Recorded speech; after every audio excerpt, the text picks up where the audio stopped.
സ്ഥാപിച്ചിട്ട മരം വീണ് എഞ്ചിനീയറിംഗ് വിദ്യാർത്ഥിനി മരിച്ച ഞെട്ടൽ മാറിയിട്ടില്ല. അതിനു മുൻപേ കാട്ടാന വലിച്ചു കീറിയത് ഒരാളെ കൂടി.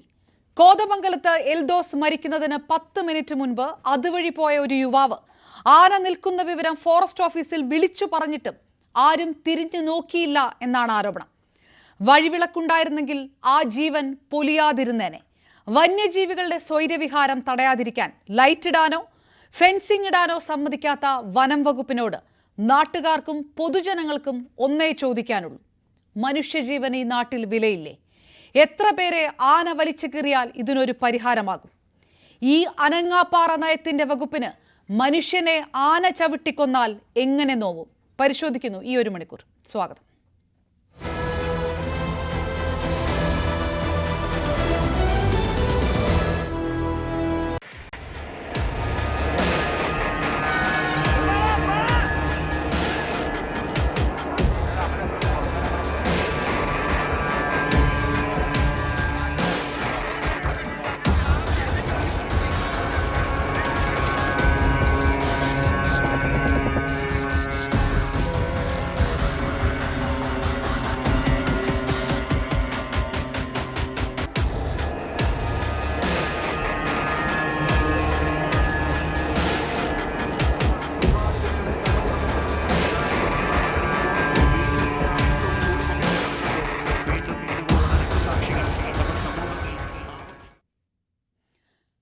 ചർച്ചയ്ക്കൊപ്പം ചേരുന്നു കുട്ടമ്പുഴ പഞ്ചായത്ത് അംഗം ശ്രീ എൽദോസ് ബേബി, കത്തോലിക്ക കോൺഗ്രസിന്റെ ഫാദർ ഫിലിപ്പ് കവീൽ, കോൺഗ്രസ് നേതാവ് സേനാപതി വേണു, ഒപ്പം ഇടത് നിരീക്ഷകൻ ആയുർ ബിജു. ആദ്യം കുട്ടമ്പുഴ പഞ്ചായത്ത് അംഗം കൂടിയായ ശ്രീ എൽദോസ് ബേബിയിലേക്ക്. ശ്രീ എൽദോസ് ബേബി, 24 മണിക്കൂറാകുന്നു ഈ കാട്ടാന ആക്രമണം നടന്നിട്ട്. നമ്മൾ ഇന്നലെ സംസാരിച്ചതാണ്. ഈ 24 മണിക്കൂറിനുള്ളിൽ വനം വകുപ്പ് എന്ത് ചെയ്തു? ട്രെഞ്ചിങ്ങിന്റെ നടപടികൾ തുടങ്ങിയിട്ടുണ്ട് എന്നുള്ള വിവരം വരുന്നുണ്ട്. അതിനപ്പുറത്തേക്ക് വനം വകുപ്പ് ഈ വിഷയത്തിനകത്ത് എടുത്തിരിക്കുന്ന നിലപാട്, നടപടികൾ, ഇടപെടലുകൾ, ജില്ലാ ഭരണകൂടം ഈ വിഷയത്തിൽ എടുത്തിരിക്കുന്ന ഇടപെടലുകൾ, നടപടികൾ, എന്തുകൊണ്ടാണ് ഇപ്പോഴും നാട്ടുകാർ കനത്ത പ്രതിഷേധം അവിടെ ഉന്നയിക്കുന്നത് ഈ മണിക്കൂറിലും?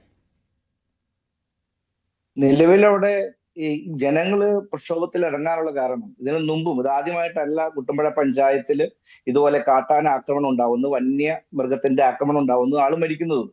നിരവധി പ്രാവശ്യവും നിരവധി കാലങ്ങളായിട്ട് ഈ മരണപ്പെട്ടുകൊണ്ടിരിക്കുന്ന സാഹചര്യത്തിൽ നിരവധി വാഗ്ദാനങ്ങളാണ് ഭരണകൂടവും സർക്കാരും തരുന്നത്. ആ വാഗ്ദാനങ്ങളൊന്നും പാലിക്കാത്ത സാഹചര്യത്തിലാണ് അവിടെ നിന്ന് കളക്ടറോ, ജില്ലാ ഭരണകൂടത്തിന്റെ കളക്ടറോ, അല്ലെങ്കിൽ മന്ത്രിയോ, അല്ലെങ്കിൽ ഈ ഭരണകൂടത്തിന്റെ ഭാഗത്തു നിന്ന് ആരെങ്കിലും അവിടെ വന്ന് കാര്യങ്ങൾ പറയുമ്പോൾ അത് കേൾക്കാനോ അത് നടക്കുമെന്നുള്ള വിശ്വാസമോ ജനങ്ങൾക്കില്ലാത്ത, ഞങ്ങൾ ഉൾപ്പെടെയുള്ള ജനങ്ങൾക്ക് അതില്ല. അതിന്റെ കാരണമായിട്ടാണ് അവിടെ ഈ പ്രക്ഷോഭങ്ങൾ ഉണ്ടാവാനുള്ള കാരണം. ഈ ഒറ്റപ്പെട്ട സംഭവം എന്ന് പറഞ്ഞ് നമുക്കിത് തള്ളിക്കളയാൻ കഴിയില്ല. ഓരോ മരണവും ഓരോ ജീവനും പൊലിയുമ്പോൾ നമ്മുടെ എല്ലാ കാലത്തും എന്ന് പറയും, ഇനിയൊരു ജീവൻ പൊലിയാതിരിക്കാൻ, ഇനിയൊരു മരണം ഉണ്ടാകാതിരിക്കാൻ കർശന നടപടി സ്വീകരിക്കും എന്നാണ് ഈ ഭരണകൂടം പറയാറുള്ളത്. ഇന്നലെ ജില്ലാ കളക്ടർ ഉൾപ്പെടെ ഈ സ്ഥലം സന്ദർശിച്ചു.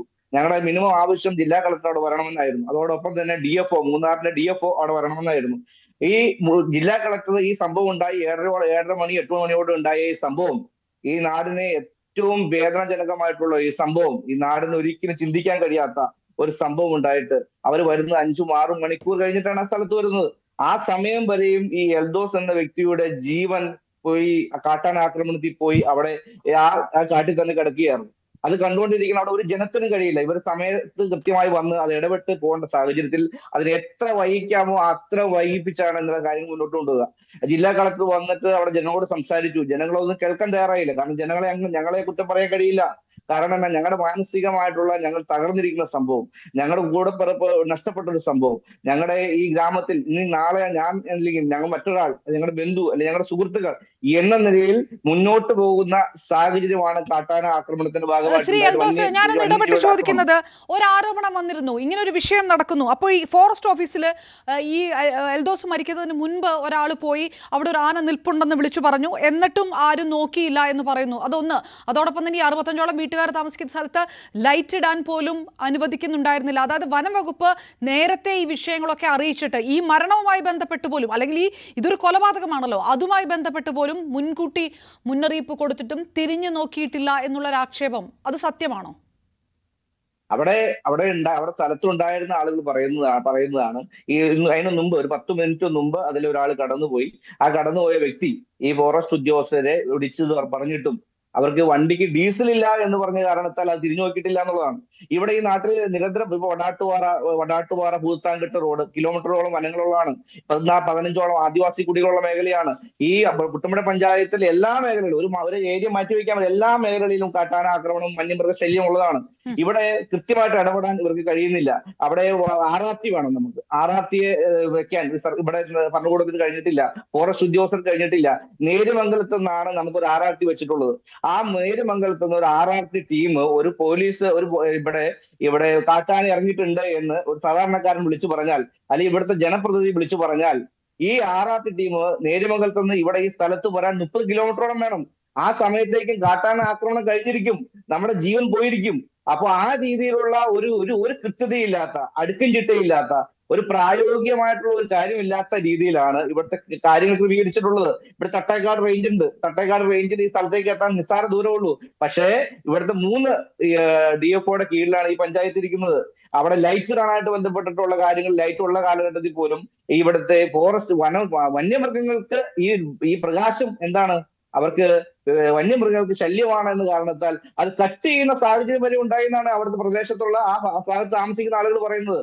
ഒരു രീതിയിലും ജനങ്ങളെ ജീവിക്കാൻ സമ്മതിക്കില്ല. കാരണം ഇവിടുത്തെ വനപ്രദേശം കൂട്ടിയെടുക്കാൻ വേണ്ടി, വനപ്രദേശത്തിന്റെ അളവ് കൂട്ടാൻ വേണ്ടി ഈ നാട്ടിലുള്ള ജനങ്ങളെ എങ്ങനെ ഓടിക്കണം എന്നുള്ളതാണ് ഇവിടുത്തെ ഈ ഫോറസ്റ്റ് ഉദ്യോഗസ്ഥരുടെ ഞാൻ തിരികെ എത്താം. സോ ഇതാണ് ചുരുക്കത്തിൽ നടന്നത്. ഇന്നലെ കുട്ടമ്പുഴ പഞ്ചായത്ത് അംഗം കൂടിയായ അദ്ദേഹം സ്ഥലത്തുമുണ്ടായിരുന്നു. ശ്രീ എൽദോസ് ബേബി. ഫാദർ ഫിലിപ്പ് കവീൽ, വയനാട് തൊട്ട് ഇങ്ങോട്ട് ഇത് ആദ്യത്തെ വിഷയമല്ല. നമുക്കറിയാം 3.5 വർഷത്തിനിടയിൽ 316 എന്നുള്ള വലിയ ജീവന്റെ കണക്ക് നിൽക്കുന്നു.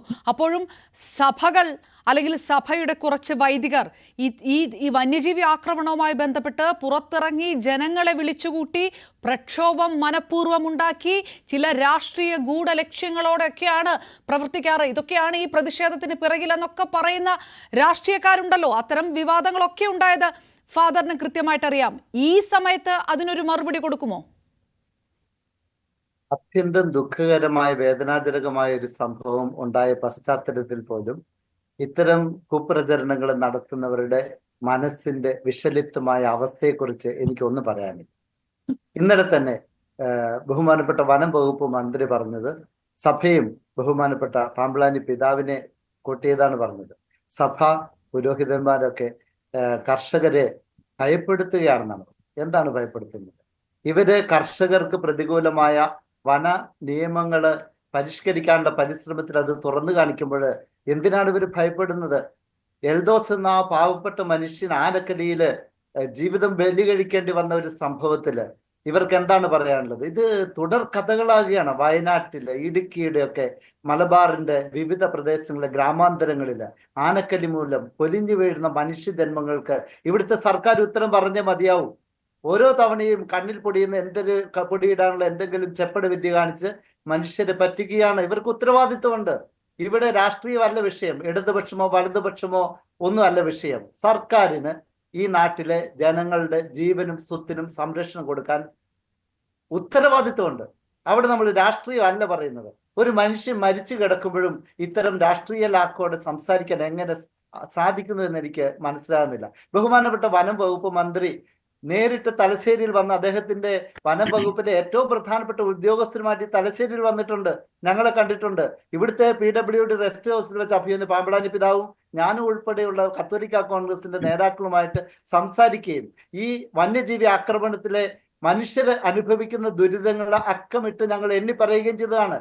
മാനന്തവാടിയിലെ കത്തോലിക്ക കോൺഗ്രസ് പ്രസിഡന്റ്, തലശ്ശേരിയിലെ കത്തോലിക്ക കോൺഗ്രസ് പ്രസിഡന്റ്, താമരശ്ശേരിയിലെ കത്തോലിക്ക കോൺഗ്രസ് പ്രസിഡന്റ് എന്നിവർ വന്ന് കൃത്യം എഴുതി കൊടുത്ത് അതിന് നടപടിയെടുക്കാമെന്ന് പറഞ്ഞു പോയതാണ് ഈ മന്ത്രി. അദ്ദേഹം എന്നിട്ട് ഇപ്പോഴെന്താണ് സഭ കർഷകരെ ഭയപ്പെടുത്തുന്നു എന്നൊക്കെ പറയുന്നത്? മനുഷ്യന്റെ ജീവൻ ഇവിടെ വിലയില്ലേ?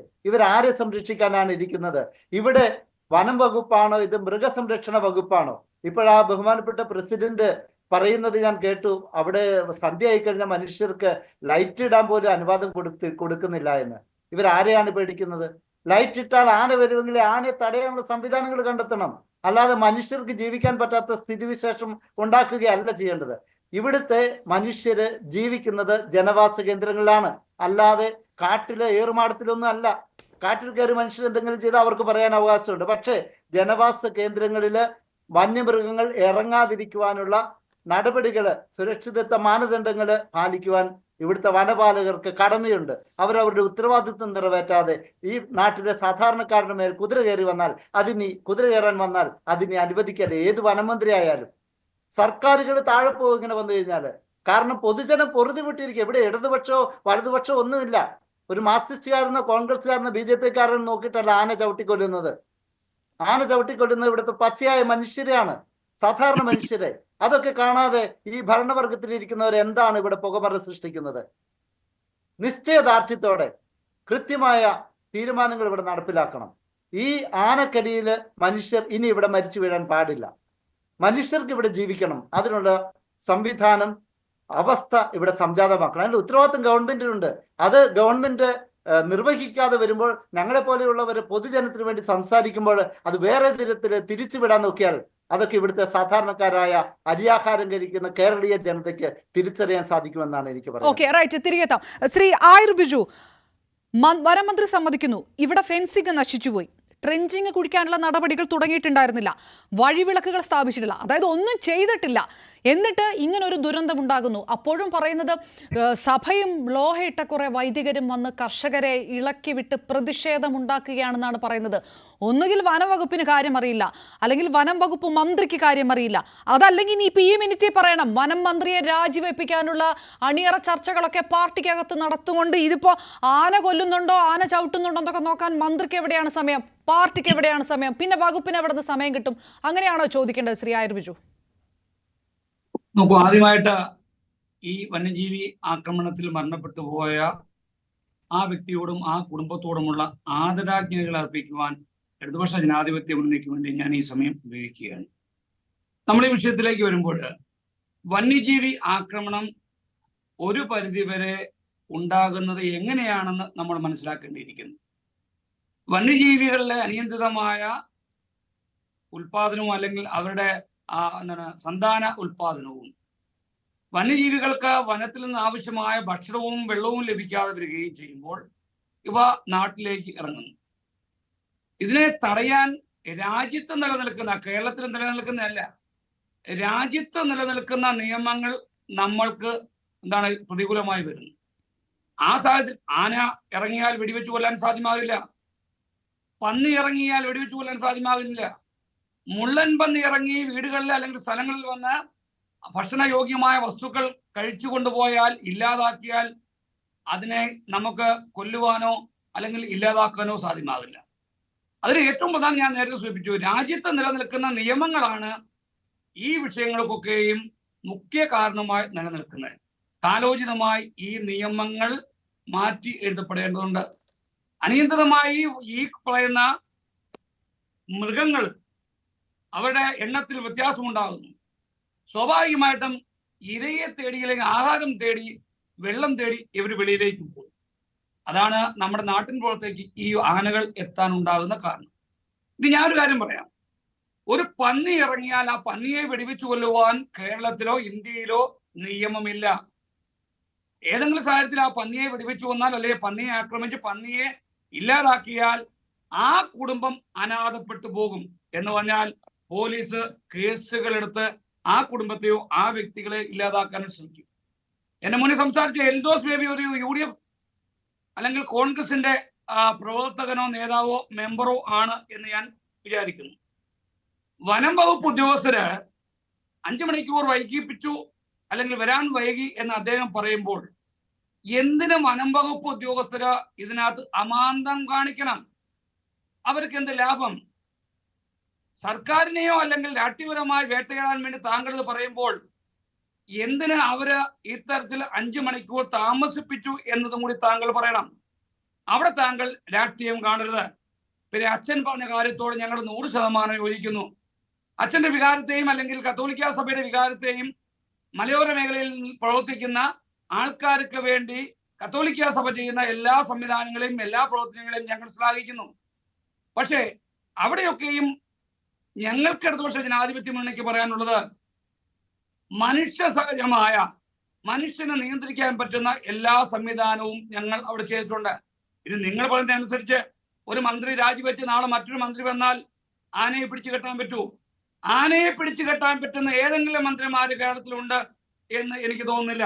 അല്ലെങ്കിൽ പന്നിയെ പിടിച്ചു കെട്ടാൻ പറ്റുന്ന ഏതെങ്കിലും മന്ത്രിമാര് ഈ കേരളത്തിലുണ്ട് എന്ന് എനിക്ക് തോന്നുന്നില്ല. ഒരു കാര്യം കൂടെ ഞാൻ പറഞ്ഞ് അവസാനിപ്പിക്കാം.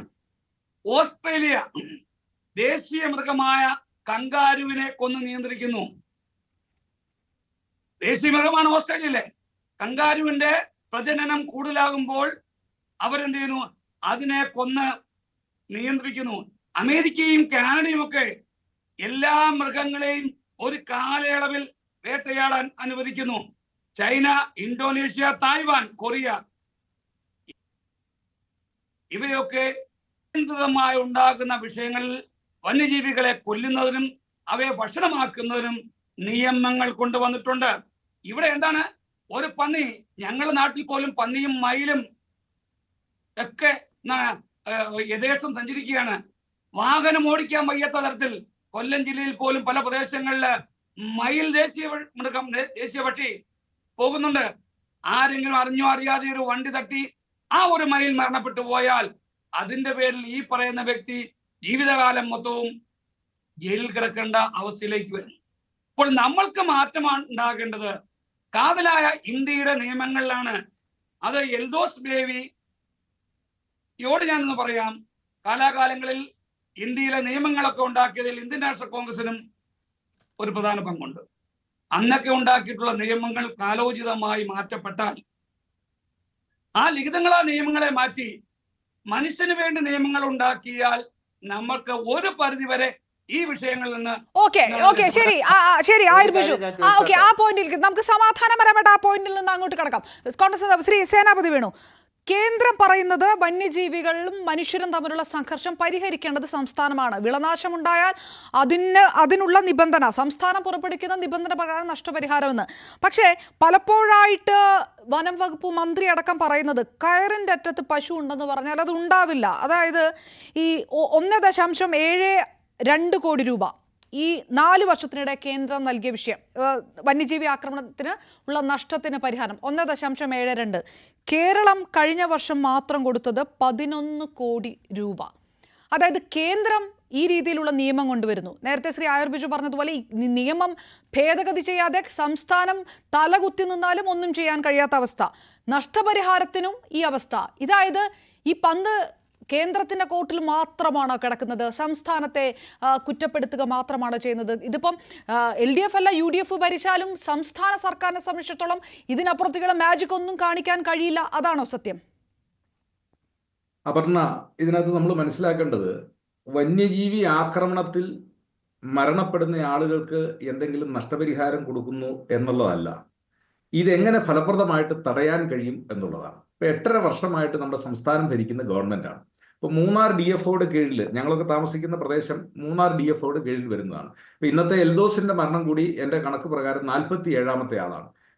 കുറച്ച് നാളുകൾക്ക് മുമ്പാണ് കാഞ്ഞിരവേലി എന്ന് പറയുന്ന സ്ഥലത്ത് ഇന്ദിര രാമകൃഷ്ണൻ എന്ന് പറയുന്ന ഒരു വനിതയെ കാട്ടാന മൃഗീയമായ ഇതുപോലെ ഭീകരമായ രീതിയിൽ കൊല ചെയ്തു. അപ്പൊ ഇത് 47ാമത്തെ സംഭവമാണ് മൂന്നാർ DFOയുടെ കീഴിൽ മാത്രം ഉണ്ടായിക്കൊണ്ടിരിക്കുന്നത്.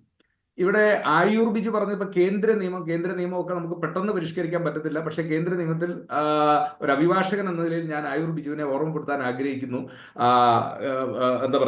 ഈ വൈൽഡ് ലൈഫ് പ്രൊട്ടക്ഷൻ ആക്ടിൽ വേണമെങ്കിൽ ചീഫ് വൈൽഡ് വാർഡന് ഇതിനെയൊക്കെ വെടിവെച്ച് കൊല്ലാനുള്ള നിയമവും ഒക്കെ ഇപ്പോഴും നമ്മുടെ നാട്ടിലുണ്ട്. അത് എന്തുകൊണ്ട് അവർ പ്രയോഗിക്കുന്നില്ല എന്നുള്ളത് സംസ്ഥാന ഗവൺമെന്റ് പറയേണ്ടതാണ്. പിന്നെ ഇപ്പോൾ വൈൽഡ് ലൈഫ് വാർഡൻ ഇതൊക്കെ കണ്ടെത്തി ഇത് അപകടകാരിയാണെന്ന് കണ്ടെത്തി അദ്ദേഹത്തിന്റെ ദൃഷ്ടിയിലൊക്കെ വരണമെങ്കിൽ എന്താണ് അതിന് തടസ്സം എന്നുള്ളത് നമുക്ക് മനസ്സിലാകുന്നില്ല. പക്ഷെ ഇവിടെ പ്രായോഗികമായ ചില കാര്യങ്ങൾ ചെയ്യേണ്ടതായിട്ടുണ്ടല്ലോ. ഒന്ന്, നമ്മുടെ സംസ്ഥാന ഗവൺമെന്റ് കാലാകാലങ്ങളിൽ ബജറ്റുകളിൽ വലിയ തുക, പക്ഷെ ഇപ്പം അത് വളരെ കുറഞ്ഞു വന്ന് ഞാൻ മനസ്സിലാക്കുന്നത് കഴിഞ്ഞ ബജറ്റിൽ വളരെ പരിമിതമായ തുകയാണ് ഈ വന്യജീവി ആക്രമണങ്ങൾ തടയാനുള്ള മുൻകരുതലുകൾ എടുക്കുന്നതിന് വേണ്ടി ചെയ്യുന്നത്. ഇപ്പോ എൽദോസ് എന്റെ സ്നേഹിതൻ അവിടെ ഇരിക്കുന്നു, കുട്ടമ്പുഴ പഞ്ചായത്തിലെ മെമ്പറാണ്. ഈ പ്രദേശത്തിന്റെ ഒക്കെ ഒരു പ്രത്യേകത എന്തെന്ന് ചോദിച്ചു കഴിഞ്ഞാൽ ഈ മലയാറ്റൂർ വനവും അതുപോലെ തന്നെ നേരിമംഗലം വനവുമായിട്ട് ചുറ്റപ്പെട്ട് കിടക്കുന്ന പ്രദേശങ്ങളാണ്.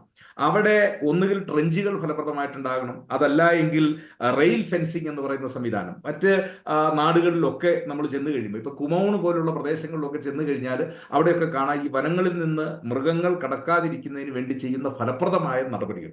ഇവിടെ 8 വർഷമായി അല്ലെങ്കിൽ 8.5 വർഷമായി ഈ പ്രഖ്യാപനങ്ങളല്ലാതെ, ഇപ്പൊ വയനാട്ടിൽ നമ്മൾ കണ്ടു കാലത്തെ ഒരു മധ്യവയസ്കൻ, അവന്റെ പിറകെ ആന വന്ന് അവൻ ഓടി അവന്റെ ആശ്രയമായ വീട്ടിലേക്ക് കയറുമ്പോൾ ഗേറ്റ് ഇടിച്ചു വന്ന് ആന അവനെ അങ്ങ് കശാപ്പ് ചെയ്യുകയാണ്. ഇപ്പൊ എൽദോസ് അവന്റെ തൊഴിൽ സ്ഥലത്ത് നിന്ന് വൈകുന്നേരം വന്ന് വാഹനം ഇറങ്ങി വീട്ടിലേക്ക് നടന്നു പോവുകയാണ്. മനുഷ്യന് ഒരു രീതിയിലും ഹൈറേഞ്ച് മേഖലയിൽ, മലയോര മേഖലയിൽ ജീവിക്കാൻ പറ്റാത്ത ഭയാനകമായ ഒരു സ്ഥിതിവിശേഷം അപർണ വന്നിരിക്കുകയാണ്. ഇപ്പോ ഇടുക്കി ജില്ലയിൽ ചിന്നക്കനാല്, ശാന്തൻപാറ പഞ്ചായത്തുകളിലൊക്കെ 100 കണക്കിന് ഏക്കർ കൃഷിഭൂമി, ഇത് ഈ ആനയിറങ്ങൽ പ്രദേശത്തുള്ള 27 ആനയാണെന്നാണ് ഫോറസ്റ്റ് ഡിപ്പാർട്ട്മെന്റിന്റെ കണക്ക്. അതിൽ 10-15 എണ്ണം കൂട്ടം കൂടി നടക്കുന്നു. അരിക്കൊമ്പനെ കൊണ്ടുപോയി ഇപ്പൊ ചക്കക്കൊമ്പൻ ശല്യക്കാരനായി മാറിയിരിക്കുക. ഈ കൃഷി മേഖലയിലേക്ക് ഇത് കടന്നു വന്ന് വല്ലാത്ത രീതിയിൽ ഉപദ്രവം ചെയ്യുകയാണ്.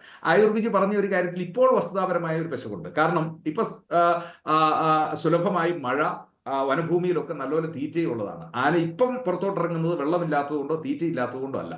അപ്പൊ ഇപ്പോൾ പുറത്തോട്ടിറങ്ങുന്നതിനെ തടയുന്നതിന് വേണ്ടി എന്ത് നടപടികൾ ഗവൺമെന്റിന്റെ ഭാഗത്തു നിന്ന് ഉണ്ടാകാം എന്നുള്ളതാണ്.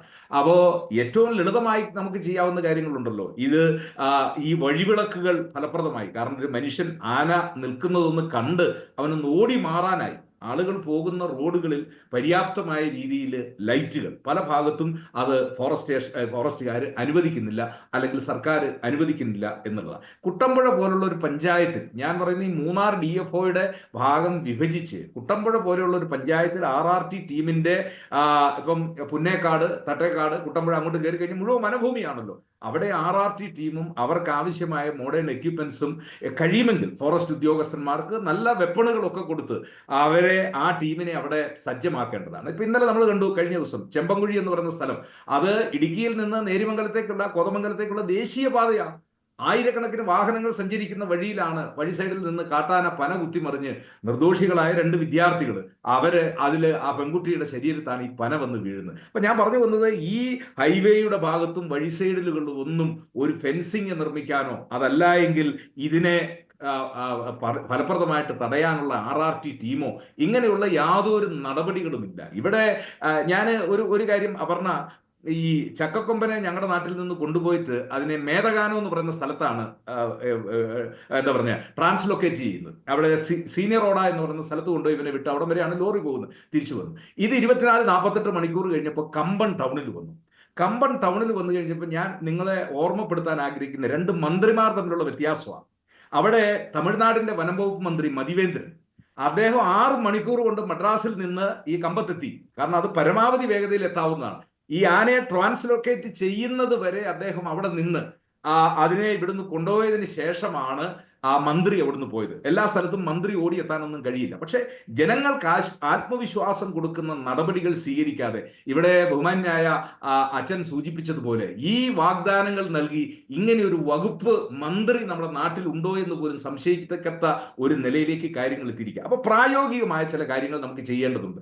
ആ പ്രായോഗികമായ കാര്യങ്ങൾ വിദഗ്ധരുമായി ആലോചിച്ചുകൊണ്ട് റെയിൽ ഫെൻസിങ്, ഇപ്പൊ ആനക്കുളം എൽദോസിനും ആയുർവിജനും അച്ഛനും ഒക്കെ അറിയാം, കാട്ടാനകൾ ഒന്ന് വെള്ളം കുടിക്കുന്ന ഒരു സ്ഥലം, ഓരുള്ള ഒരു സ്ഥലമാണ്. അതിന് മുന്നോട്ട് കയറുന്നില്ല. പക്ഷേ അത് ഏതെങ്കിലും സാഹചര്യത്തിൽ കയറാനായ സാധ്യത ഉള്ളത് കൊണ്ട് അവിടെ ആനക്കുളത്ത് റെയിൽ ഫെൻസിങ് ആണ്. റെയിൽ ഫെൻസിങ് എന്ന് പറഞ്ഞാൽ നമ്മുടെ കൈവണ്ണമുള്ള ഇരുമ്പ് വടം, അതൊരു ഒരാൾ ഉയരത്തിൽ അത് കെട്ടിരിക്കുക. കാരണം അതിനെ തകർത്തുകൊണ്ട് ഇതിന് ഒരു കാരണവശാലും മുന്നോട്ട് പോകാൻ പറ്റത്തില്ല. ഇതൊക്കെ വടക്കേ ഇന്ത്യയിലും മറ്റ് രാജ്യങ്ങളിലും ഒക്കെ പരീക്ഷിക്കുന്ന ഇങ്ങനെയുള്ള കാര്യങ്ങൾ ചെയ്ത് നമുക്കൊരു ഗവൺമെന്റിന്, ഭരണകൂടത്തിന് ചെയ്യാൻ കഴിയുന്ന, വനം വകുപ്പ് ഒരു 1000-1500 കോടി രൂപ പ്രതിവർഷം, ഒരു വർഷം ഇനിയിപ്പം നമ്മൾ PWD റോഡുകൾ നന്നാക്കുന്നില്ല എങ്കിൽ പോലും ഈ മനുഷ്യനെ രക്ഷിക്കാൻ വേണ്ടി ഈ വനങ്ങൾക്ക് ചുറ്റും മതിയായ രീതിയിൽ ഫെൻസിങ്, അതല്ല എങ്കിൽ എന്താ പറഞ്ഞ ഭിത്തികള്, കോൺക്രീറ്റ് ഭിത്തികള്, കിടങ്ങുകള്, ഇതൊക്കെ തീർക്കുന്നതിനുള്ള പ്രായോഗികമായ നടപടികൾ. ഇപ്പൊ ഞാൻ പീരിമേറ്റർ ഒരു ഉദാഹരണം കണ്ടു. ആളുകൾ ചേർന്നാണ് അവിടെ 15 കിലോമീറ്ററോളം ട്രെഞ്ച് നിർമ്മിച്ച് ഇപ്പുറത്തേക്ക് ഇപ്പൊ ആന കയറുന്നില്ലാത്തൊരു സ്ഥിതി ഉണ്ട്. ഇപ്പൊ മനുഷ്യൻ എത്രമാത്രം ഇങ്ങനെ ട്രെഞ്ച് നിർമ്മിക്കാൻ പറ്റും? അത് ഗവൺമെന്റ് ചെയ്യണം. അത് ഗവൺമെന്റ് ചെയ്യാൻ ഫലപ്രദമായി വിദഗ്ധന്മാരുമായി ഒക്കെ ചേർന്നുകൊണ്ട് ഈ കാര്യങ്ങൾ ചെയ്യാതെ വെറുതെ ഈ വായിത്തായിരിക്കും. ഇനി ആയുർ ബിജുവിനെ ഞാൻ വീണ്ടും ഓർമ്മപ്പെടുത്തുന്നു, കേന്ദ്ര നിയമമൊന്നും അല്ല കുഴപ്പം. മുമ്പ് ഞങ്ങളുടെ നാട്ടിൽ ഇപ്പം അച്ഛനൊക്കെ അറിയാവുന്നതാണ്, നേരിമംഗലത്ത് പല ആനകൾ ഉണ്ടായിരുന്നു.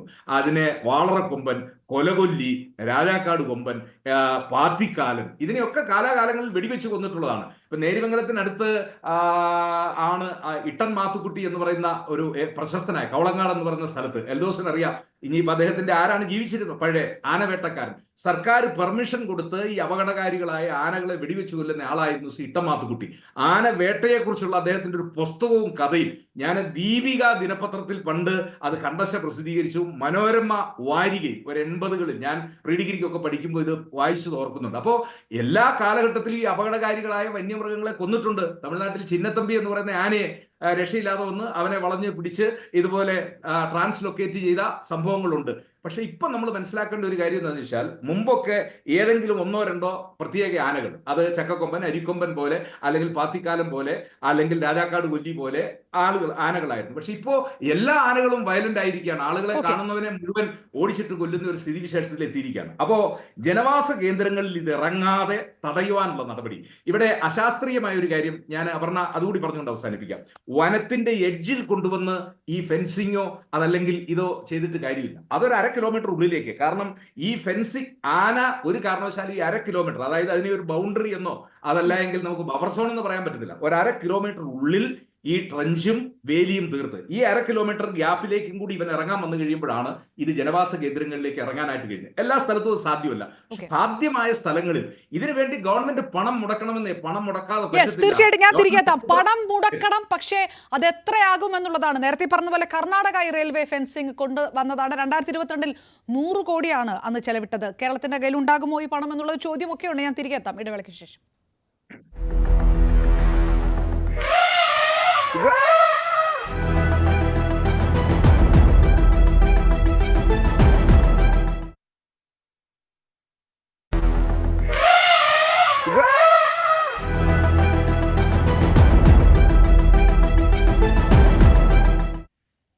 ശ്രീ എൽദോസ് ബേബിയിലേക്ക് പോകുന്നതിന് മുൻപ് ശ്രീ ആയുർ ബിജു, കേന്ദ്രത്തിനല്ലാതെ സംസ്ഥാനത്തിൽ ചെയ്യാൻ പറ്റുന്ന ചില വിഷയങ്ങൾ, അതിനകത്ത് ഈ പറഞ്ഞ പോലെ റെയിൽവേ ഫെൻസിംഗ് ഉള്ള കാര്യം, 1.5 കോടിയോളം രൂപ 1 കിലോമീറ്റർ എന്നുള്ളൊരു കണക്കിലൊക്കെ, കർണാടക ഇതിനേക്കാളും ചെറിയ സംഖ്യയാണ് വന്യജീവി ആക്രമണത്തിൽ കൊല്ലപ്പെട്ടത്. പക്ഷേ അതൊക്കെ ഇംപ്ലിമെന്റ് ചെയ്ത ഒരു സാഹചര്യം. കേരളം ഇത്തരം കാര്യങ്ങളുമായി മുന്നോട്ട് പോകുന്നില്ല, ഇത്തരം ആവശ്യങ്ങൾ ഉന്നയിക്കുന്നില്ല, അല്ലെങ്കിൽ അതിൽ ഉറച്ചു നിൽക്കുന്നില്ല. പകരം ഈ നിയമം മുഴുവൻ പരിഷ്കരിച്ച ശേഷം പരിഹാരം ഉണ്ടാക്കാം എന്നുള്ളൊരു തട്ടിപ്പ് കണ്ടെത്തുന്നു.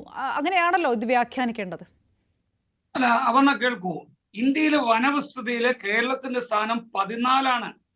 കേരളത്തിന്റെ ഭൂവിസ്തൃതിയില് 29.10% വനമേഖലയുണ്ട്. ഇടുക്കി, വയനാട്, പത്തനംതിട്ട തുടങ്ങിയ മേഖലകളിൽ. അങ്ങനെയാണെങ്കിൽ ന്യൂസ് 18 ഒരു റിപ്പോർട്ട് നാളെ സമർപ്പിക്കൂ. എത്ര കോടി രൂപ മുടക്കിയാൽ നമ്മൾക്ക് ഈ വിഷയം പരിഹരിക്കാൻ സാധ്യമാകും? അവിടേക്കാണ് നിങ്ങൾ പോകേണ്ടത്. രാജ്യത്തെ ജനങ്ങളെ ദാരിദ്ര്യം മാറ്റണം, ക്ഷേമ പെൻഷനുകൾ കൊടുക്കണം, അവർക്ക് ആവശ്യമായ മറ്റ് ഇൻഫ്രാസ്ട്രക്ചറുകൾ ഉണ്ടാക്കി കൊടുക്കണം. അപ്പോഴാണ് ഈ വിഷയവും നമ്മുടെ മുന്നിൽ നിൽക്കുന്നത്. ഇതിനെ നിസ്സാരമായി കാണണമെന്നോ അല്ലെങ്കിൽ അതിൽ പെടണ്ട എന്നോ ഇടതുപക്ഷ ജനാധിപത്യ മുന്നണി പറയുന്നില്ല. ഞങ്ങൾ ഈ കാര്യത്തിൽ ഇന്ന് നമ്മുടെ കളക്ടർ അവിടെ പോയുണ്ടായി. മനുഷ്യ സഹജമായ എല്ലാ കാര്യങ്ങളും ചെയ്യാൻ പറ്റും, അത് നമുക്ക് ചെയ്യാം എന്ന് പറയുന്നു. അപ്പോഴും കേന്ദ്രത്തിന്റെ ചില നിയമങ്ങൾ, ഈ ഇലക്ട്രിക് ഫെൻസിങ് ആയാലും ട്രെഞ്ച് ആയാലും, ഇതൊക്കെ ചെയ്യുമ്പോൾ വനമേഖലയിൽ നമുക്ക് ഒരു കുറ്റി അടിക്കണമെങ്കിൽ കേന്ദ്ര വന നിയമം നമ്മളുടെ മുന്നിൽ നിൽക്കുകയാണ്. ആ വന നിയമത്തെ നിർത്തിക്കൊണ്ട് മാത്രമേ നമുക്ക് റെയിൽവേ ഫെൻസിംഗിനൊക്കെ എന്ത് വന നിയമമാണ് പ്രശ്നമുണ്ടാക്കുന്നത്? ഓക്കെ, ഈ പറഞ്ഞ പോലെ കാട്ടുപന്നിയെ കൊല്ലാൻ ബുദ്ധിമുട്ടുണ്ടാകും. റെയിൽവേ ഫെൻസിംഗ് സ്ഥാപിക്കുന്നതിന് എന്ത് വന നിയമമാണ് തടസ്സം? ഇതിവിടെ നിന്ന് അങ്ങോട്ട് അറിയിക്കേണ്ട വിഷയമല്ലേ ഉള്ളൂ. വേണമെങ്കിൽ റെയിൽവേ മിനിസ്ട്രിയുടെ സഹായം പോലും തേടാം. ഇതിന് എന്ത് വന നിയമമാണ് പ്രശ്നമുണ്ടാക്കുക? അല്ല, നമ്മൾ അറിയിച്ചാൽ നമ്മളെ സഹായിക്കുമോ? ഇടതുപക്ഷ ജനാധിപത്യ മുന്നണി ഗവൺമെന്റിനെ സഹായിക്കുവാൻ നരേന്ദ്രമോദി സർക്കാർ ഒരു കാരണവശാലും നയാ പൈസ നൽകില്ല. നമുക്കറിയാമല്ലോ, കേരളത്തിലെ പഴയ കാലഘട്ടത്തില് വിവിധ ആവശ്യങ്ങൾക്ക് വേണ്ടി കോവിഡ് കാലഘട്ടത്തിൽ അരിയുടെ പൈസ ചോദിക്കുന്നു. അതുകൊണ്ട് നമ്മൾ ചോദിക്കില്ലേ? അതുകൊണ്ട് നമ്മൾ ചോദിക്കില്ല. ആന ചവിട്ടി കൊന്നോട്ടെ, മലയോര മേഖലയിൽ ആന ചവിട്ടി കൊന്നോട്ടെ, കേന്ദ്രം തരില്ല, അതുകൊണ്ട് നമ്മൾ ചോദിക്കില്ല.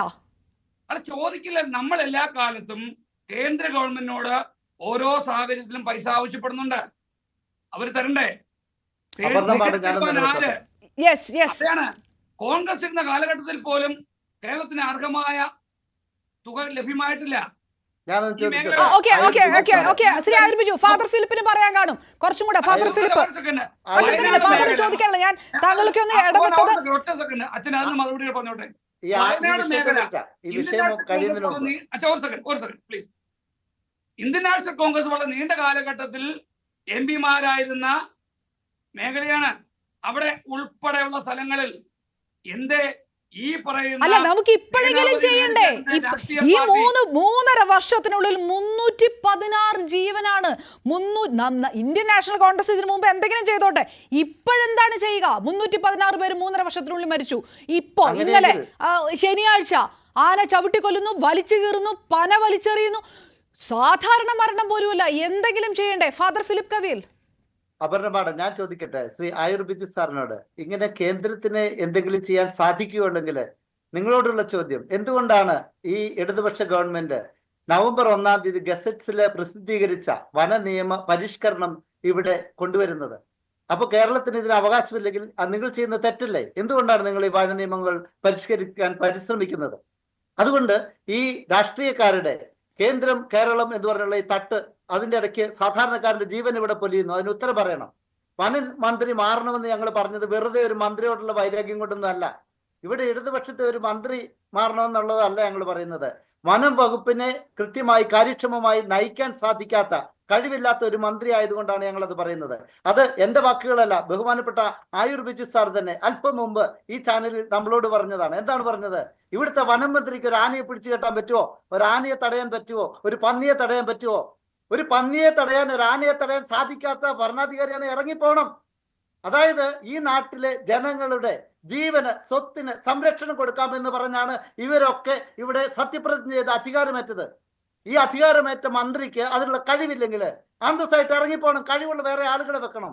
ഞങ്ങൾ ഒരു CPM-ന്റെ മന്ത്രി പോകണമെന്നോ, ഒരു NCP-യുടെ മന്ത്രി പോകണമെന്നോ, ഒരു കേരള കോൺഗ്രസിന്റെ മന്ത്രി പോകണമെന്നൊന്നും അല്ല പറഞ്ഞത്. ഇവിടെ കാലാകാലങ്ങളായിട്ട് കത്തോലിക്ക കോൺഗ്രസ് ആവർത്തിച്ച് ആവശ്യപ്പെട്ടതാണ് സാധാരണ ജനങ്ങളെ ഈ വന്യജീവി ആക്രമണത്തിൽ നിന്ന് രക്ഷിക്കണമെന്നുള്ളത്. ഇതൊരു വനരോധനമായിട്ട് അവശേഷിക്കുകയാണ്. വനം വകുപ്പിന് ഇത് വെറും ഒരു തമാശ ആയിരിക്കാം, പക്ഷേ ഇവിടുത്തെ നാട്ടിലെ ആളുകൾക്ക് അവരുടെ ജീവന്റെ പ്രശ്നമാണ്. അത് വെറുതെ നിസ്സാരവൽക്കരിക്കാൻ പറ്റില്ല. കേന്ദ്രം കേരളം എന്ന് പറഞ്ഞ് നിങ്ങൾ എത്ര നാൾ ഞങ്ങളെ പറ്റിച്ചുകൊണ്ടിരിക്കും? ബഹുമാനപ്പെട്ട മന്ത്രി ഇതിനെ സാധിക്കുന്നില്ലെങ്കിൽ മാറി നിൽക്കുക തന്നെ ചെയ്യണം. അപ്പൊ കത്തോലിക്ക പുരോഹിതന്മാര് ഈ വിഷയം പറഞ്ഞാൽ ഉടനെ പുരോഹിതരെ തള്ളി പറഞ്ഞിട്ട് കാര്യമില്ല. ഞങ്ങളൊക്കെ അൾത്താരിയിൽ ശുശ്രൂഷ ചെയ്യേണ്ടവരാണ്. എന്തുകൊണ്ട് ജനകീയ വിഷയങ്ങൾ ഏറ്റെടുക്കേണ്ടി വരുന്നു? നിങ്ങൾ അത് ഏറ്റെടുക്കാത്തത് കൊണ്ട്, നിങ്ങൾ ഈ നാട്ടിലെ സാധാരണ ജനത്തെ സംരക്ഷിക്കാത്തത് കൊണ്ട്. ഒറ്റ കാര്യം ചോദിക്കുന്നത്, അതായത് ശരിയാണ്, ഇത് ജനകീയ വിഷയം, ഇത് ആയുർബിജു ചോദിക്കേണ്ട വിഷയമാണെങ്കിലും ഞാൻ ചോദിക്കുന്നത്, ഈ കാട്ടുപന്നി അടക്കം ഉള്ളവരെ അത് വെർമിൻ വിഭാഗത്തിൽ പെടുത്തണം എന്നൊക്കെ പറഞ്ഞ് കേരളം ആവശ്യപ്പെട്ടിട്ടും കേന്ദ്രം അത് അനുവദിച്ചില്ല എന്നതടക്കമുണ്ട്. ചീഫ് വാർഡന് കൊല്ലാനുള്ള അധികാരമുണ്ടെങ്കിലും അതിന് 2 ദിവസത്തെ നടപടിക്രമങ്ങളൊക്കെ ഉണ്ട്. അതിനെക്കുറിച്ച് ഞാൻ പറയട്ടെ. ഈ കാര്യം ഞാൻ ബഹുമാനപ്പെട്ട വനം വകുപ്പ് മന്ത്രിയും അദ്ദേഹത്തിന്റെ ഉദ്യോഗസ്ഥ വൃന്ദം വന്നപ്പോൾ നേരിട്ട് പറഞ്ഞു. അവര് പറഞ്ഞത് എന്താണെന്ന് അറിയാമോ? ഓരോ പഞ്ചായത്തിലെയും പ്രസിഡന്റിന് അതിനുള്ള അധികാരം ഉണ്ടെന്നാണ് പറഞ്ഞത്. ഈ കാട്ടുപന്നിയെ വെടിവെച്ച് കൊല്ലുവാൻ പഞ്ചായത്ത് പ്രസിഡന്റിന് കൽപ്പന കൊടുക്കാൻ അധികാരമുണ്ടെന്ന്. പക്ഷേ ലൈസൻസ് ഉള്ള ഷാർപ്പ് ഷൂട്ടർമാർ വേണം, അത് കിട്ടുന്നില്ല. പല കാര്യങ്ങൾ ഈ ബഹുമാനപ്പെട്ട മന്ത്രിയോട് നേരിട്ട് ഞാനടക്കം പറഞ്ഞതാണ്. ഇവിടെ ഈ നാട്ടിൽ എത്രയോ വിമുക്ത ഭടന്മാരുണ്ട്. ആ വിമുക്ത ഭടന്മാരുടെ സേവനം തേടണവര് രാജ്യം കാത്ത് പട്ടാളക്കാരല്ലേ അവര്, അവർക്ക് വെടിവെക്കാൻ അറിഞ്ഞുകൂടെ? അപ്പൊ അങ്ങനെയുള്ളവരുടെ സേവനം തരണമെന്ന് ഞങ്ങൾ അദ്ദേഹത്തിന് എഴുതി കൊടുത്തതാണ്. ഇത് കൊടുത്തിട്ട് 1 വർഷം കഴിഞ്ഞുവെന്ന് ഓർക്കണം. ശ്രീ ആയുർബിജു, ഇതാണ്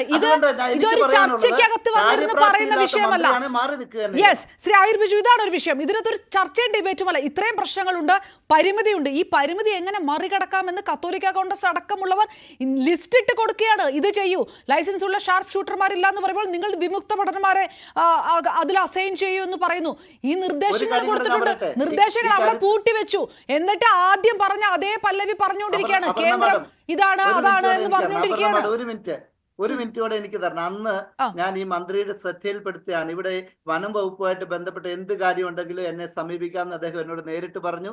അതുപോലെ നോർത്തേൺ CCFന്റെ നമ്പർ എനിക്ക് തന്നു. ഇവിടെയുള്ള DFOമാരോട് ബന്ധപ്പെടാൻ എന്നോട് പറഞ്ഞു, അവരുടെ മുമ്പിൽ വെച്ച്. അതനുസരിച്ച് ഈ കാസർഗോഡ് ജില്ലയിലെ കുറ്റിക്കോൾ പ്രദേശത്തുള്ള വെള്ളാപ്പള്ളി സെബാസ്റ്റ്യൻ എന്നൊരു പാവപ്പെട്ട മനുഷ്യനുണ്ട്. അദ്ദേഹത്തിന്റെ ഭാര്യ 23 വർഷമായിട്ട് നിത്യരോഗിയായിട്ട് കിടപ്പാണ്. അവരെ ചികിത്സിക്കാൻ വകയില്ലാതെ. അദ്ദേഹത്തിന്റെ മകൻ ആക്സിഡന്റിൽപ്പെട്ട ഒരു മകനാണുള്ളത്. ഭീമമായ കടബാധ്യതയുണ്ട്. ഇവരുടെ 70 സെന്റ് സ്ഥലം നവകിരൺ പദ്ധതിയിൽപ്പെടുത്ത് വനം വകുപ്പ് ഏറ്റെടുത്തു. വർഷങ്ങളായിട്ടും ഒന്നും അവർക്ക് വേണ്ടി ചെയ്തു കൊടുത്തില്ല. ഈ വിവരം ഇതാ എൻ്റെ കയ്യിൽ ഇതിന്റെ രേഖയാണ് ഇരിക്കുന്നത്, ഞാൻ കാണിച്ചു തരുന്നത്. ഈ രേഖ ഞാൻ തന്നെ ഇടപെട്ട് നോർത്തേൺ CCFന് അയച്ചു കൊടുത്തു, അവർ മന്ത്രിയുടെ ഓഫീസിൽ അയച്ചു കൊടുത്തു. ഈ സംഭവം എല്ലാം അവിടെ എത്തിയിട്ടുണ്ട്. പക്ഷേ അവർ പറയുന്നത് ഇവിടെ പണമില്ലെന്നാണ്. കുറച്ചു നേരം മുമ്പ് ബഹുമാനപ്പെട്ട ആയൂർ ബിജു സാർ പറഞ്ഞു ഇവിടെ മറ്റ് പ്രവർത്തനങ്ങൾക്ക് പണം കണ്ടെത്തണം. അതിനിടയ്ക്ക് ഈ വനത്തിന്റെ പ്രശ്നത്തിന് പൈസ ഇല്ല എന്ന് പറയുന്നത് കേട്ടു. സാധാരണക്കാരന്റെ ജീവൻ സംരക്ഷിക്കാൻ അല്ലെങ്കിൽ പിന്നെ എന്തിനാണ് ഇവിടെ ഒരു ഗവൺമെന്റ്? ഇവിടെ നാടിന് തലങ്ങനെയും വിലങ്ങനെയും 8ഉം 16ഉം ട്രാക്കുകളുള്ള റോഡുകൾ മാത്രം ഉണ്ടാക്കിയാൽ മതിയോ? അതിലെ സഞ്ചരിക്കാനുള്ള ആളുകൾ ജീവിച്ചിരിക്കണ്ടേ? ഇവിടെ വനമേഖലയിലുള്ള മലയോര മക്കൾക്ക് ഈ സ്വാതന്ത്ര്യം ഒന്നും ആവശ്യമില്ലേ? അവരുടെ ജീവനും സ്വത്തിനും വിലയില്ലേ? അതിന്റെ മറുപടിയിലേക്ക് ആയൂർ ബിജുവിലേക്ക് എൽദോസ് ബേബി ഉണ്ട്, ഞാൻ തിരികെ എത്താം. വളരെ പെട്ടെന്ന് ഒരു ചെറിയ ഇടവേള അത്യാവശ്യമായതുകൊണ്ട്.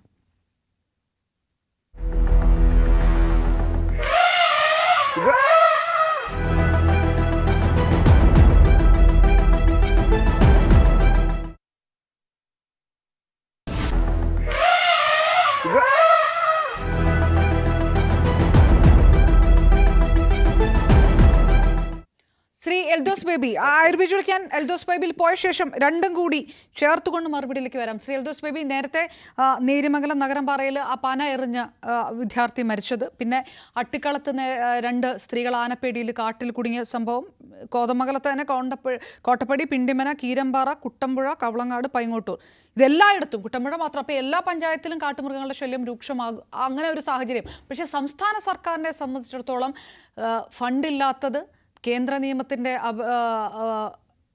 കാർക്കശ്യം, ഈ വിഷയങ്ങളെല്ലാം ഉണ്ട്. മനുഷ്യന് കഴിയുന്നതെല്ലാം ജില്ലാ കളക്ടർ സ്ഥലത്തെത്തി ഉറപ്പാക്കി എന്നാണ് ആയൂർ ബിജു പറഞ്ഞത്. ബഹുമാനപ്പെട്ട ഇടതുപക്ഷത്തിന്റെ പ്രതിനിധി ആയൂർ ബിജു പറഞ്ഞത് ഞാനിവിടെ രാഷ്ട്രീയം പറയാമെന്നാണ്. ഞങ്ങളുടെ സഹോദരൻ മരിച്ചിട്ട് 24 മണിക്കൂർ ആകുന്നതിന് മുമ്പ് ഞാൻ അതിൽ രാഷ്ട്രീയം പറയുമെന്ന് അദ്ദേഹം പറയുന്നത് അദ്ദേഹം ഇതുപോലെയുള്ള സാഹചര്യത്തിൽ ആ ഇങ്ങനെ പറയുന്ന ചിന്താഗതിയുടെ അടിസ്ഥാനത്തിലാണ്.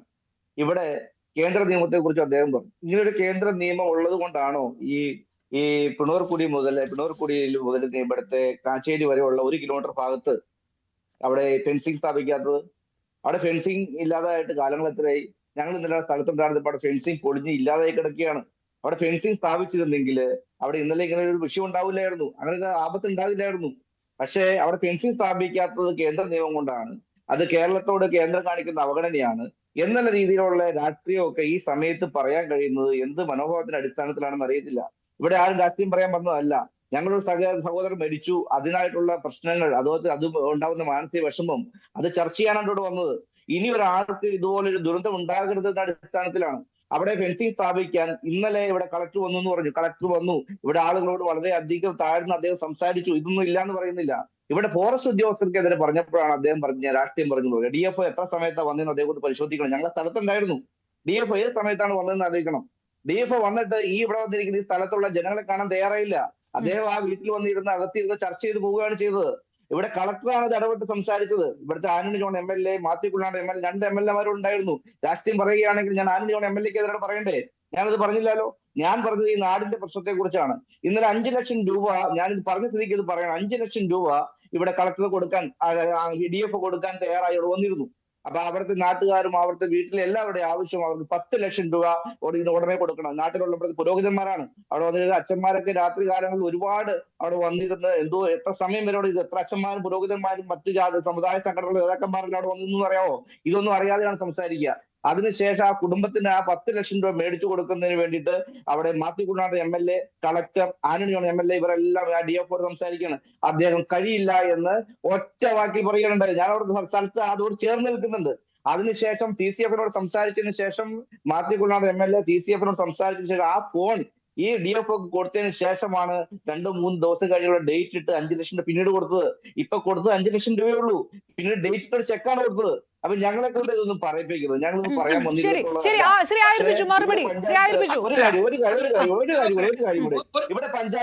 ഇവിടെ പഞ്ചായത്ത് ഡിപ്പോസിറ്റ് ഫണ്ടായിട്ട് 21-22 കാലഘട്ടത്തിൽ 60 ലക്ഷം രൂപ ഫോറസ്റ്റ് ഉദ്യോഗസ്ഥർക്ക് കൊടുത്തു.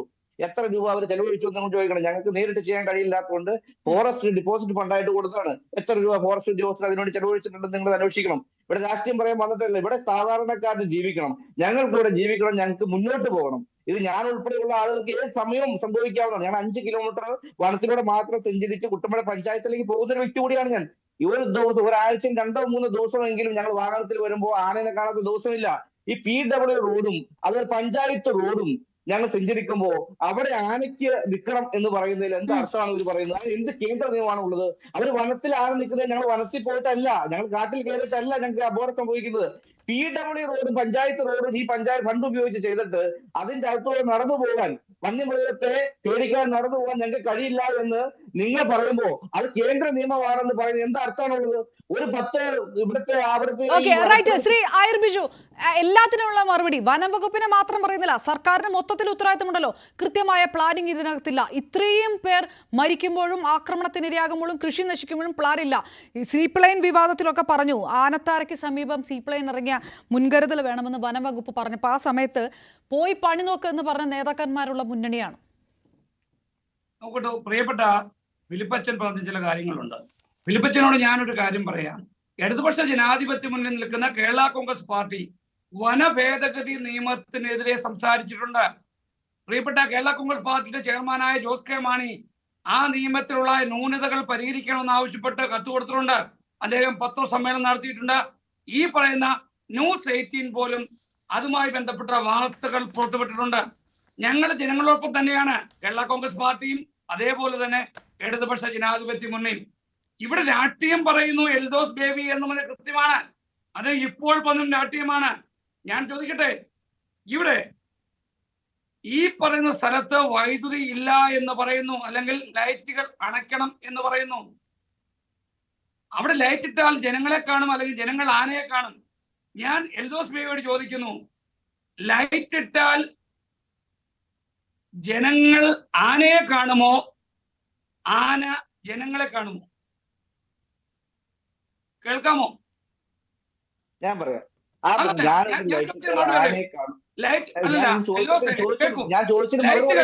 ഭാഗത്ത് ലൈറ്റുകൾ ഇട്ടാൽ ആന ജനങ്ങളെ കാണുമോ അതോ ആനയെ കാണുമോ? അവിടെ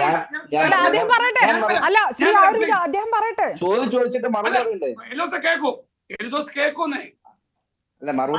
പറഞ്ഞിരിക്കുന്നത് അവിടെ ആ റോഡുകളിൽ ലൈറ്റ് ഇട്ടാൽ അതുവഴി വരുന്ന ജനങ്ങളെ ആന കണ്ടാൽ ആന ജനങ്ങളെ ആക്രമിക്കും. അവിടെയും നിങ്ങൾ ദോഷൈക ദൃക്കുകളാകരുത്. ഇല്ലേ, പണ്ട് ആരോ പറഞ്ഞ പോലെ ക്ഷീരമുള്ള അതുകൊണ്ടാണോ ലൈറ്റ് ഇടാത്തത്? അതുകൊണ്ടാണോ ലൈറ്റ് ഇടാത്തത്? അതുകൊണ്ടാണോ ലൈറ്റ് ഇടാത്തത്? ആന ജനങ്ങളെ കാണുന്നതുകൊണ്ടാണോ ലൈറ്റ് ഇടാത്തത്? അല്ല, അതല്ലാതെ ഞാൻ മനസ്സിലാക്കി വെച്ചത് വന്യമൃഗങ്ങളുടെ സ്വൈരവിഹാരത്തിന് വേണ്ടിയിട്ട് എന്നുള്ളതാണ്. ആന ജനങ്ങളെ കാണുന്നത് കൊണ്ടാണോ ലൈറ്റ് ഇടാത്തത്? അതെ, എന്തുകൊണ്ട് ഫെൻസിങ് കിട്ടില്ല? ഇന്നലെ രാത്രി മുതൽ നേരത്തെ പറഞ്ഞല്ലോ, രാവിലെ മുതൽ സംഭവിച്ചു. രാവിലെ മുതൽ ഫ്രഞ്ച് താത്താൻ അവിടെ തുടങ്ങിയിട്ടുണ്ട്. അത് അങ്ങനെയാണെങ്കിൽ ഈ ആള് മരിക്കുന്നതിന് മുമ്പ് ചെയ്യാത്തതുകൊണ്ടാ, മരിക്കുന്നതിന് മുമ്പ് ചെയ്യാത്തതുകൊണ്ടാ. ഇന്ന് രാവിലെ ഫ്രഞ്ച് താത്താൻ തുടങ്ങാമെങ്കിൽ ഈ ഒരു ഇത് 2 ആഴ്ച മുമ്പ് ചെയ്തിട്ട് ആ ജീവൻ പോവായിരുന്നോ? ഇല്ലല്ലോ, പോവില്ലായിരുന്നല്ലോ. പ്ലീസ്, ഞാൻ കഴിഞ്ഞോട്ടെ. ഞാനും സേനാപതി വേണിച്ചേട്ടനുമായിട്ട് ഒരു ചർച്ച ചെയ്തിട്ടുണ്ട്. എനിക്കൊന്ന് ഈ ഫ്ലോയിലാണെന്ന് തോന്നുന്നു. കാട്ടുപോത്തിന്റെ ഒരു ഇടിയുമായി ബന്ധപ്പെട്ട് കാട്ടുപോത്ത് ഇടിച്ച് കൊല്ലം ജില്ലയിൽ ആയൂരിൽ ഒരു മനുഷ്യൻ കൊല്ലപ്പെട്ട സംഭവമുണ്ട്. വേണിച്ചേട്ടൻ അവിടെ ഇരിപ്പുണ്ട്. ഈ രാജ്യത്ത് ആകമാനം മൊത്തത്തിൽ ഞാൻ നേരത്തെ പറഞ്ഞ വനവസ്തുതയിലെല്ലാം ഫെൻസിങ് ഇട്ട് നമുക്ക് മാറ്റാൻ സാധിക്കുമോ?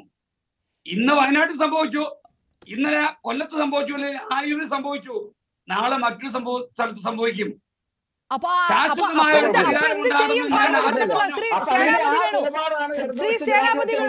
താങ്കളെ മറുപടി പറഞ്ഞ് അവസാനിപ്പിച്ചോളൂ. അതായത് കയ്യിലെന്തായാലും പരിഹാരമില്ല. ഇവരുടെ നിലപാട് ഇത് തന്നെയാണ്. ആളുകൾ മരിച്ചോട്ടെ, ആളുകളെ കാട്ടുമൃഗങ്ങൾ കൊന്നോട്ടെ, ഇവരുടെ നിലപാട് ഇത് തന്നെയാണ്. ആയൂർ ബിജു പറഞ്ഞത് കേട്ടപ്പോ എനിക്ക് തമാശ തോന്നി. ആയൂർ ബിജു കാട്ടാനയ്ക്ക് രാത്രിയിൽ ആളുകളെ കാണുന്നതിന് ലൈറ്റ് ഒന്നും വേണ്ട. മൃഗങ്ങൾക്ക് സ്വാഭാവികമായിട്ടും പ്രകൃതി കൊടുത്തിരിക്കുന്ന കഴിവല്ലേ രാത്രിയിൽ മനുഷ്യരെ കാണാൻ. മനുഷ്യൻ പോകുമ്പോ രാത്രിയിൽ ആന നിൽക്കുന്നത് കാണാൻ വേണ്ടിയാണ്, അവൻ ഒഴിഞ്ഞു പോകാൻ വേണ്ടിയാണ് ലൈറ്റ് ഇടുന്നത്. ആന മനുഷ്യനെ കാണുമോ, മനുഷ്യൻ ആനയെ കാണുമോ? കാട്ടാനയ്ക്ക് മനുഷ്യനെ കാണാനായിട്ട് ഇലക്ട്രിക് ലൈറ്റോ അല്ലെ ടോർച്ച് ലൈറ്റോ ഒന്നും വേണ്ട. അതിന് പ്രകൃതി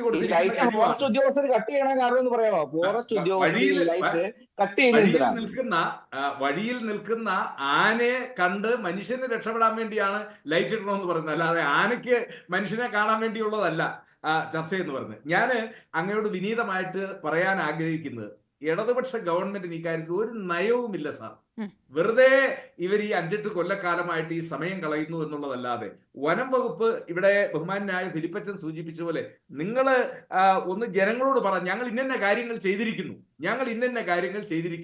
അത് ഇലക്ട്രിക് ഫെൻസിങ് ആകട്ടെ, റെയിൽ ഫെൻസിങ് ആകട്ടെ, അല്ലെങ്കിൽ ട്രെഞ്ച് ആകട്ടെ, ഇത്ര കാര്യങ്ങൾ ഞങ്ങൾ ചെയ്തിരിക്കുന്നു. ഇനി ബാക്കി ചെയ്യാൻ കേന്ദ്രത്തിൽ നിന്നുള്ള സഹായം വേണമെന്ന്. ഇതൊന്നുമില്ല. ഇപ്പൊ വയനാട്ടിൽ തീർച്ചയായിട്ടും ശ്രീ സേനാപതിയോട് സമയപരിമിതി കൊണ്ടാണ്. അതിൽ ഒരു കാര്യം ഉറപ്പാണ്, വീട്ടിൽ നിന്ന് 1 കിലോമീറ്റർ ദൂരെയാണ് എൽദോസിനെ ആന്തരിക അവയവങ്ങൾ പോലും പുറത്തു ചാടുന്ന രീതിയിലുള്ള മൃഗീയമായിട്ടുള്ള ആക്രമണം നടത്തി ആന കൊന്നത്.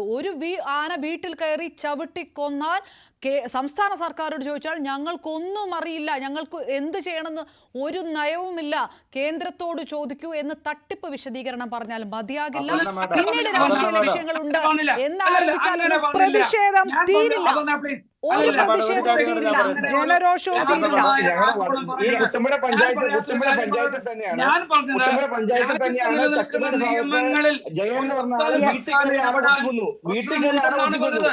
അല്ലാതെ ആന